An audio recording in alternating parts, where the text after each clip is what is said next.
Les événements de ces dernières semaines dans l'Hexagone et Outre-mer ont profondément troublé la nation.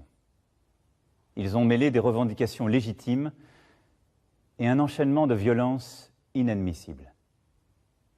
Et je veux vous le dire d'emblée, ces violences ne bénéficieront d'aucune indulgence. Nous avons tous vu le jeu des opportunistes qui ont essayé de profiter des colères sincères pour les dévoyer. Nous avons tous vu les irresponsables politiques dont le seul projet était de bousculer la République, cherchant le désordre et l'anarchie. Aucune colère ne justifie qu'on s'attaque à un policier, à un gendarme.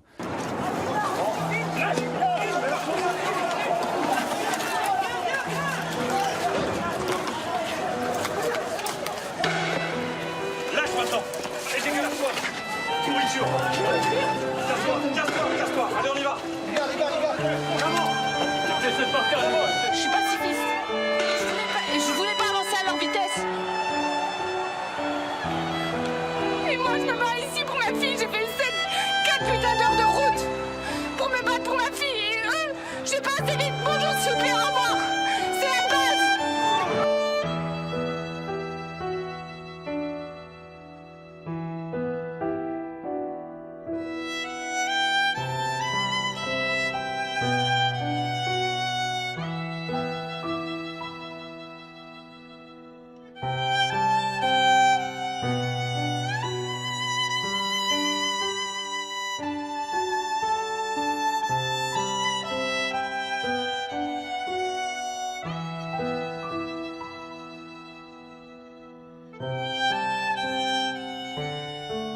Aucune colère ne justifie qu'on s'attaque à un policier, à un gendarme.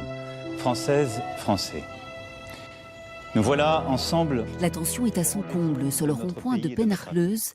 Entre condamnation des violences et annonce de mesures sociales, les propos du président de la République ne semblent pas convaincre ces gilets jaunes, déjà sceptiques avant le discours. Le salaire d'un travailleur au SMIC augmentera de 100 € par mois. C'est rien. C'est rien comparé à tout ce qu'on peut payer, tout ça. Donc, 100 €, c'est quoi? C'est rien. Si, ça fera quelques paquets de pâtes de plus pour bouffer, c'est tout. C'est ça que je bouffe tous les mois quasiment. Ça et des patates. Il va faire quoi lui? Rien. C'est pas des mesurettes qu'on veut, nous c'est des mesures concrètes. Un vrai pouvoir d'achat. Je sais que certains voudraient, dans ce contexte, que je revienne sur la réforme de l'impôt sur la fortune. Arrête ton violon un petit peu. L'impôt sur la fortune, les riches ils en sont où là? Putain, ça me gave. Je sais aussi qu'il m'est arrivé de blesser certains d'entre vous par mes propos. On lui a insufflé de dire ça. Il joue très bien son rôle, hein, mais il m'a pas fait pleurer. Moi, j'ai jamais eu confiance en lui. D'où il venait, je pouvais pas avoir confiance en lui. Y a rien. J'ai même pas envie d'en parler parce que ça me... On se revoit samedi, c'est tout. La détermination de ces gilets jaunes ne semble pas vaciller, bien au contraire. Après plus de 3 semaines de mobilisation, le rendez-vous est déjà pris pour samedi prochain pour un rassemblement à Brest. Précisément 13 minutes. La satisfaction, il n'y en a pas beaucoup, j'en ai entendu un seul qui avait vu quelques avancées. Sinon, tous les autres, l'écrasante majorité, ils sont extrêmement déçus du discours du président. On a même vu certains gilets jaunes quitter le petit cabanon où ils sont installés, où ils regardaient Emmanuel Macron et commencer à préparer notamment le repas du soir. Donc, c'est vous dire pour certains l'intérêt que il aura porté à ce discours. Et nous sommes avec Sandrine. Sandrine, vous avez été déçue de ce discours, mais pourquoi? Il y a quand même eu quelques avancées, le SMIC, des choses comme ça? Alors déjà, je n'ai pas moi-même été déçu, c'est toute la population de France qui a été déçue face à un président méprisant et condescendant qui a même pas déjà daigné s'excuser. Ça, vous l'attendiez, vous vouliez qu'il s'excuse? Oh, ça aurait été le minimum syndical, dirons-nous. Il a fait un petit mea culpa quand même. Oh, il a essayé. Il a fait un petit, il a fait quand même un petit. Il a essayé de s'excuser, il a pas réussi à aller jusqu'au bout. Après, les petites miettes qu'il nous a balancées, les 80 €, les choses comme ça, on n'est pas dupes. On n'est pas dupes. Il y a eu des avancées quand même. Il a essayé un peu de dire qu'il avait fait des erreurs, qu'il allait plus consulter notamment. Oui, alors il a dit beaucoup de je veux. On aurait dit un vrai discours de politicien qui veut se présenter à une élection.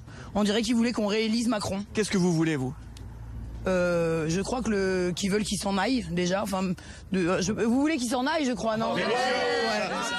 Ça paraît difficile quand même. Bah difficile. Pourquoi? Il arrive bien à débloquer des primes exceptionnelles en 2 jours.